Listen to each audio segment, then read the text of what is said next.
তো হোমিস, আজকের ভিডিও সম্পর্কে কোনো ইন্ট্রো হবে না, জাস্ট এটাই বলবো, দেখতে থাকো। আজকে আমরা গ্র্যান্ডফাদার পেন্টিং এর তাণ্ডব দেখতে পাবো। যারা আগের কোনো পর্ব দেখোনি তাদেরকে বলতে থাকবো তোমরা খালি দেখতে থাকো, না হলে অনেক কিছু মিস করে ফেলবে। এই পর্বের শুরু ঠিক ওইখান থেকে হয় যেখান থেকে লু বেংশু হঠাৎ করে নীরব হয়ে যায়। কুষাণ তাকে জিজ্ঞাসা করতে থাকছে না তোমার কি হয়েছে, তখনই তার চোখ থেকে অনেক কার্লস মাস্টারের সাথে আরো কেউ আসে। এটা শুনে তো সবাই অ্যালার্ট হয়ে যায়। এভাবে তারা আগে যেতে থাকে। বুশান তার সামনে একটা শিল ক্রিয়েট করে নেয়, আর সাথেও সেম রেজাল্ট হয়, একটা ভয়ঙ্কর রেড অরা রিলিজ হয়। তো বুশান এর কাজ ওখানেই শেষ হয়ে যায়। রেড লাইট তো তার ঘাট থেকে মাথা আলাদা করে দেয়। ওখানে থাকা ওয়ারিয়াররা তো সবাই কাঁপাকাঁপি শুরু করে দেয়। ততক্ষণে আরেকটা ওয়ারিয়ার সাহস করে আগে যেতে থাকে। সে মনে করেছিল সে ওই অ্যাটাক ব্লক করে দেবে, কিন্তু আবারও সেই রেড অরা রিলিজ হয়। এবার আমরা অনেক বেশি রেড অরা দেখতে পাই। ততক্ষণে আমরা কিনমোর ঘর থেকে একটা স্টাম্প অরা রিলিজ হতে দেখতে পাই। সেই অরা থেকে মাল্টিপল স্ল্যাশ অ্যাটাক রিলিজ হয়ে ওখানে থাকা সমস্ত ওয়ারিয়ারদেরকে শেষ করতে থাকে। যে এই অরার কন্টাকে এসেছে তার বডি তো অনেকগুলো টুকরো টুকরো হয়ে যায়। মাস্টার কিংসং এর ফেসের উপরে তো কাট লেগে যায়, আর পিছনে থাকা সমস্ত ওয়ারিয়ার জন্য পিস পিস ভাবে কেটে যেতে থাকে। মাস্টার কিংসং পিছু হেঁটে বলতে থাকছেন আমি আজ পর্যন্ত এমন ভয়ানক সোড অরা কখনো দেখতে পাইনি। লেডি কিনউইন বলতে থাকছেন আপনি বলতে পারেন আসলে ভিতরে কে আছে। মাস্টার কিংসং মরে যাওয়া মানুষদেরকে চেক করতে থাকে, তাদের চোখ দিয়ে রক্ত পড়ছে। এটা থেকে মাস্টার কিংসং বলতে থাকছেন যখনই পোশাং হুকি দিয়েছে তখনই তার মৃত্যু হয়ে গেছে। তার চোখ আমাদেরকে বলে দিচ্ছে সে এমন কিছু দেখেছে যেটা দেখতে তার চোখ দিয়ে রক্ত বের হয়ে এসেছে। ওই দৃশ্য দেখার পরে পোশাং এর উপর তলোয়ার দিয়ে আক্রমণ হয়। আমিও সঠিকভাবে আন্দাজ করতে পারছি না আসলে ভিতরে আছে কে। সে বিনা কোনো মুভমেন্ট করে সবাইকে কিভাবে মেরে দিচ্ছে। মাস্টার কিংসং তার স্পেশাল সেন্স ইউজ করে ওই কামরা চেক করতে থাকে। ওখানে একটা পেন্টিং এবং একটা ক্যান্ডেল দেখতে পায়। কিংসং এর সাহস নেই যে ওই পেন্টিং পুরোপুরি দেখে, যে কারণে সে তার চোখ বন্ধ করে নেয়। তখনই বেগার ক্ল্যান্ডের ওয়ারিয়ার খেপে যায়। সে বলতে থাকছেন ওই একা আলসেক্টের মাস্টার একাই আমাদের অনেকগুলো সাথীর চলাটার করে দিয়েছে, আমি তো তাকে ছাড়বো না। এটা বলতে সে খেপে যায়, তার ধর্মকম সমন করে নেয়। আমি আমার পাঞ্চের সাথে কিনবো এবং তার সমস্ত চিহ্ন মুছে ফেলবো। মাস্টার কিংসং তো তাকে বাধা দিতে চায়, কিন্তু সে তার কথা ইগনোর করে ওই কামরার ভিতরে একটা জোরে পাঞ্চ মেরে দেয়, যেটা করতে ওই কামরার দরজা ব্রেক হয়ে ওখান থেকে রেড অরা বের হতে থাকে। এখানে কিলিং ইন্টেন্ট বাইরে রিলিজ হতে থাকে। যে কাল্টিভেটার ওই অরার কন্টাকে এসেছে তারা সেখানেই মারা যায়, আর যে এই দরজা ভেঙে ফেলেছে তার তো অনেকগুলো টুকরো হয়ে নিচে পড়ে যায়। এবং ওই সোড অরা মাস্টার কিংসং এবং তার বেঁচে থাকা সাথীদের উপর আক্রমণ করে দেয়, কিন্তু তারা তাদের সামনে একটা পাওয়ারফুল শিল্ড বানিয়ে নেয়। এবার আমাদের ওই ফুল পেন্টিং দেখানো হয়। এমন মনে হচ্ছে যেন ওই পেন্টিং নিজেই বের হয়ে আসবে।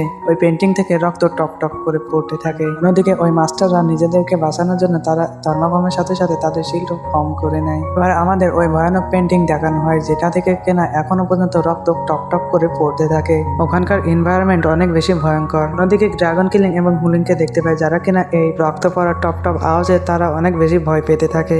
এবার আমাদের গ্র্যান্ডফাদার বানানো এই পেন্টিং এর ক্লোজ রূপ দেখানো হয়। তার ভিতরে হঠাৎ করে যেন জান চলে আসে এবং এবার ভয়ানক ভাবে ওই পেন্টিং এর বাইরে চলে আসে। দেখে মনে হচ্ছে সে রক্তের ভিতরে রাইস হয়েছে। কিনমতো তার চোখ আরো বেশি বন্ধ করে নেয়। যদি এই পেন্টিং দেখে ফেলে তাহলে সেটাই তার জীবনের শেষ দৃশ্য হবে। হুলিং এবং ড্রাগন কিলিং ও বুঝতে পারে যে তাদের কামরায় কেউ এসেছে। আর আমাদের ওই কাল্টিভেটারের পুরোপুরি লুক দেখানো হয়। এটা আর কেউ না, আমাদের ভিলেজের ইয়ং ফর্ম। তখন সে যুবক ছিল, তখন তাকে সোড গড বা সোড এম্পারার নামে সবাই তাকে টাইটেল দিয়েছিল। আর ভিলেজের young form killing intent release করে সে আগে যেতে থাকে। আর পায়ের কদমের সাথে ওখানে যেন বিলাটসিয়ে সমুদ্র হতে থাকে। দেখে মনে হচ্ছে ভয়ানক সুনামি। ভিলেজের এন্ট্রি এতটাই ভয়ানক হয় যে ওখানে থাকা সমস্ত ওয়ারিয়ারের জন্য রূপ পর্যন্ত কেঁপে যায়। তারা তো তাদের চোখের সামনে সাক্ষাৎ মৃত্যুকে দেখতে থাকে। এবার ওই সোড এম্পারার রক্তের সমুদ্র পাড়ি দিয়ে তাদের দিকে আগে যেতে থাকে। ভিলেজের এই পর্যন্ত যত মানুষদেরকে মেরেছে তাদের রক্ত দিয়ে এই সমুদ্র ফর্ম করা। এবার সোড এম্পারার তার তাণ্ডব শুরু করে। সোড স্পিন করে ওখানে সামনে থাকা তার সমস্ত ওয়ারিয়ারে তো ব্যান্ড বাজাতে থাকে। এই দৃশ্য এতটাই ব্রুটাল ছিল যে আমার এক্সপ্লেন করার কোনো ভাষাই নেই। সোড এম্পারার তার স্পিরিটের সাথে আগে যায় এক ওয়ারিয়ারের চ্যাপ্টার ক্লোজ করার পরে ভিলেজের এবার ফুল ক্লিন ইন্টেনের সাথে আগে যেতে থাকে এবং তার সামনে যেই আসুক না কেন তাকে তার সোডের কবল থেকে কেউ বাঁচতে পারে না এবং তাদের চ্যাপ্টার সবসময়ের জন্য এখানে ক্লোজ করে দেয়। ভিলেজের লেডি কিনওয়ের তার সোড তার গলা আর পার করে দেয়, পুরো বডি যেন একদম দুই ভাগে ভাগ করে দেয়। এইভাবে মুহূর্তের মধ্যে পুরো ময়দান সাফ হয়ে যায় এবং কিংসিং একাই বেঁচে যায়। চোখে যেন বিশ্বাস করতে পারে না। সে জেনে গেছে যে এ আসলে কে, কারণ সে তার ব্যর্থ স্ট্রাগল করতে থাকে। সে তার সোর্ড টেকনিক অ্যাক্টিভেট করে দেয়। সে তার হাজারো তলোয়ার ফর্ম করে ওই সোর্ড এম্পায়ারের উপর আক্রমণ করে দেয়।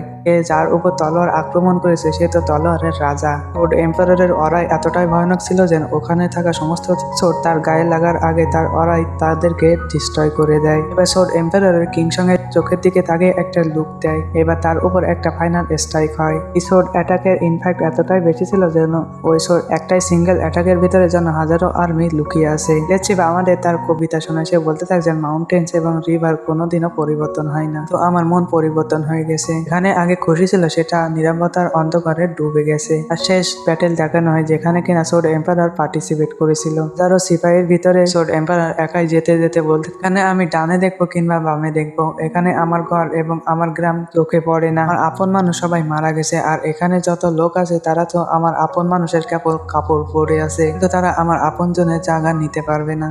লেটসিপ যত মানুষকে মেরেছে তাদের রক্ত তার সমুদ্রে জমা হয়ে আছে। এবার আমরা ওই সোর্ড এম্পায়ারকে দেখতে পাই যে কিনা তার কাজ শেষ করার পরে ওই গাছের নিচে বসে আছে। লিউশানের সাথে সাথে তার রক্তের সমুদ্র ওখান থেকে ডিসঅ্যাপিয়ার হয়ে যায়। লেটসিপ একটা স্নোফলে টাচ করে তো তার বডি মেল্ট হতে থাকে। তার অল সে একটা পেন্টিং। আর এটাই হলো গ্র্যান্ডফা ডেভের আর্টের জাদু। গ্র্যান্ডফা ডেভ তো একজন জীবিত মানুষের সমস্ত স্কিল এবং তার অ্যাবিলিটি তার ছবির ভিতরে আবদ্ধ করে রেখেছিল। লেটসিপ ওই পেন্টিং এ হাত লাগায় তো তার বডি ওই পেন্টিং এ অ্যাবজর্ব হতে থাকে। তার বডিতে অবশিষ্ট রং বাইরে সমান করার জন্য কিনমুখে তেল মারতে থাকে। এই ইলুশন সম্পর্কে তুমি অনেক কিছু জানো, কিন্তু এটা কিভাবে ব্রেক করতে হয় সেটাও তুমি জানতে, কিন্তু আমাকে এ বিষয়ে কিছু বললে তুমি তো বিশ্বাস করার যোগ্য নও। কিনমো ড্রাগন কিলিং কে বলতে থাকছেন চলো দ্রুত আমাদের এখান থেকে যেতে হবে। তখনই ড্রাগন কিলিং এর পেট বাঁচতে থাকে। মুখে তেল মেরে বলতে থাকছেন আমি তো সকালে নাস্তা করিনি, আর ওখানে নাস্তা না করে কোনো জায়গায় বের হওয়া অশুভ মানা হয়। রোজ রোজ ফায়ার স্পিরিট ফিল্ড খেয়ে আমার মন ভরে না। আজকে এই মাসটা কিছু নতুন কিছু হবে, আমি আজকে নতুন কিছু ট্রাই করতে চাই। প্লিজ মালিক আমার জন্য ব্যবস্থা করে দিন না, আমার এই পেট আপনার উপকারের কথা কখনো ভুলবে না। এটা শুনে তো হুলিং কপালে হাত দেয়। পরিস্থিতি যেমনই হোক না কেন এ তো সবসময় খাবার নিয়ে পড়ে থাকে। এবার হুলিং তার সামনে খানা পেশ করে। অন্য দিনের তুলনায় তাকে অর্ধেক খাবার দেওয়া হয়। এটা দেখে তো ড্রাগন কিলিং তো হতাশ হয়ে যায়। ড্রাগন কিলিং অভিযোগ করতে থাকে। এটা শুনে কিনমু বলতে থাকছেন তুমি অনেক বেশি খাবার খাওয়ার জন্য মোটা হয়ে যাচ্ছ।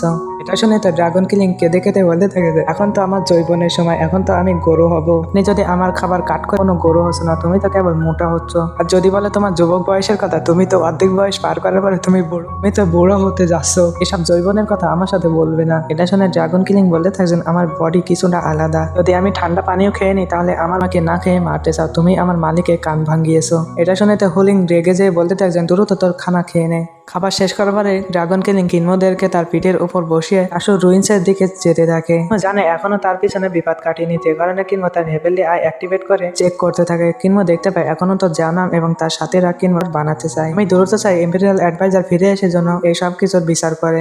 ইম্পেরিয়াল অ্যাডভাইজার যদি ক্রাউন প্রিন্সকে মারতে ব্যর্থ হয়ে যায় তাহলে আমি নিজেই ক্রাউন প্রিন্সকে মেরে দিব। তারপরে আমি অ্যাডভাইজারকে অফার করবো সেই জন্য আমার হেভেলি ডেমন সেক্টর জয়েন হয়ে হেভেলি কিং হয়ে যায়। একজন এম্পায়ারকে মারা এতটা সহজ না। আমি এটা বুঝতে পারছি না ইম্পেরিয়াল অ্যাডভাইজার গেছে কোথায়। এখানে কাট হয়ে আমাদের পুঁজি রিসের ভয়ানক ফরেস্ট দেখানো হয়। কিনমো তার সঙ্গীদের সাথে সেখানে পৌঁছে যায়। কিনমো নোটিস করে যে এখানের গাছের উপর কোনো পাতা নেই।